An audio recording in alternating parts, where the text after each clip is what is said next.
আসসালামু আলাইকুম, সবাইকে স্বাগতম। প্রিয় শিক্ষার্থী বন্ধুরা, আজকে আমি এই যে আইসিটি বিষয়ের আমরা যখন লজিক ফাংশন থেকে লজিক গেট অঙ্কন করি, সেক্ষেত্রে 12 নম্বর অঙ্কে বলা আছে x সমান এ বি গুণ হয়েছে তার উপরে নট, মানে কি গুণের উপরে নট, মানে এ বি দ্বারা এখানে একটি ন্যান্ড গেট তৈরি করতে হবে, এন অ্যান্ড বি, প্লাস এটা দ্বারা অর গেট তৈরি করতে হবে, বি আর সি নট মিলে আবার একটি অ্যান্ড গেট হবে, মানে গুণ হয়েছে। তো এখানে ন্যান্ড তৈরি করতে হবে, অ্যান্ড তৈরি করতে হবে, নট তৈরি করতে হবে এবং প্লাসের জন্য অর গেট, অনেকগুলি গেট কিন্তু এগুলো দিয়ে তৈরি করতে হবে। কোনটা আগে করব?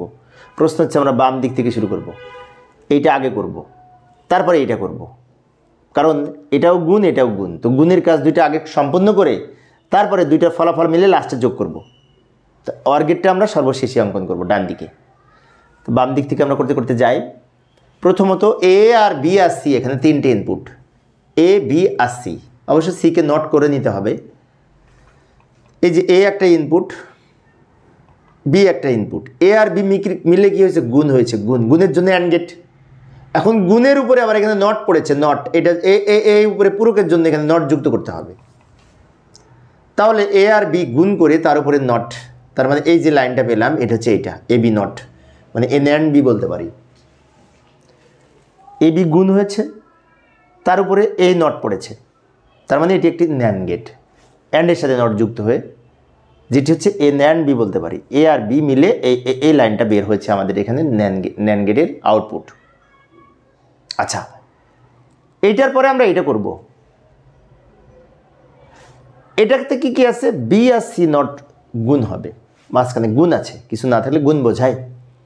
তো বি আর সি নট যদি গুণ করি, তো আমাদের বি তো এখানে আছেই, তো বি এখান থেকে নিচে নিয়ে আসতে পারি, আর সি তো নাই, তো সি এখানে আর একটা ইনপুট নিয়ে নিলাম সি, এবং সি এর সাথে নট যুক্ত করতে হবে। নট, সি এর উপরে কিন্তু পূরক আছে, মানে নট আছে, তো সি এর উপরে দাগটা থাকার কারণে এখানে আমরা নট যুক্ত করবো এই জায়গাটায়। এই যে নটের প্রতীকটা এরকম, এই নটের প্রতীক এরকম, অর্থাৎ এই যে লাইনটা সি ছিল, নটটা ক্রস করে যখন ওইদিকে লাইনটা বের হলো আউটপুট, তখন এটি এই সি নট হয়ে গেছে, এটা সি আর এটা ক্রস করে এদিকে সি নট হয়েছে।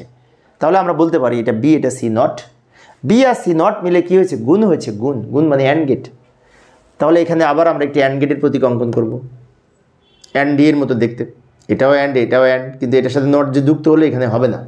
ভালো করে লক্ষ্য করি, এটা ন্যান্ড, অ্যান্ডের সাথে নট যুক্ত হয়েছে, বাট এটা ফ্রেশ অ্যান্ড, এখানে নট যুক্ত হবে না, কারণ এই উপরে লম্বা যদি একটা নট থাকতো এই ইনটুর উপরে, তাহলে আমরা এখানে একটি নট যুক্ত করতাম, কিন্তু তা তো নাই, এখানে অনলি গুণ আছে, তাই আমরা শুধুমাত্র অ্যান্ড গেট অঙ্কন করেছি। অ্যান্ড গেট দ্বারা গুণ বোঝায়।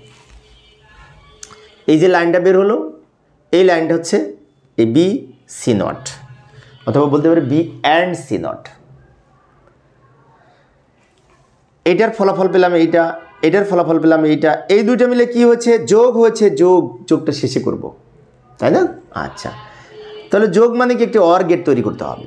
তো অর গেট তৈরি করার জন্য আমরা এখানে একটি এই যে চাঁদের ন্যায় দেখতে, অথবা ধনুকের ন্যায় বাঁকা, এটিকে অর গেট বলে, ওই ধরনের একটি গেট আঁকবো এই দুইটা মিলে। কিন্তু এই দুটো অনেক লম্বা হয়ে যাবে, সেজন্য আমরা একটা কাজ করি, একটু ছোট করে নিই। এই নিচে আনলাম, একটু উপরে নিলাম, দিয়ে একটু যাতে ভালো লাগে দেখতে এরকম ছোট করে নিলাম। এইবার এইখানে আমরা এই যোগের জন্য এর আউটপুট এইটা, এটার ফলাফল এইটা, দুইটা ফলাফল মিলে প্লাস হবে, প্লাসের জন্য এখানে একটি অর গেট তৈরি করব। অর গেট দেখতে এরকম এরকম বাঁকা। এই যে লাইনটা বের হলো, এইটা হচ্ছে এক্স, অর্থাৎ এইটার আউটপুট হচ্ছে এইটা, এইটার আউটপুট হচ্ছে এইটা, এই দুইটা মিলে প্লাস হয়েছে, দুইটা মিলে যেহেতু প্লাস হয়েছে, তাই ফাইনালি আমরা প্লাসের জন্য অর গেট অঙ্কন করেছি। তো প্রিয় শিক্ষার্থী বন্ধুরা, এই ছিল আমার আজকের আলোচনার বিষয়। আমি শিক্ষার্থীদের অনুরোধে অল্প অল্প করে আলোচনা করি, যাতে শিক্ষার্থীরা বোরিং ফিল না করে। তো পরের ক্লাসে 13 নম্বর অঙ্কটি সমাধান করার চেষ্টা করব। দেখার আমন্ত্রণ রইল। খোদা হাফেজ।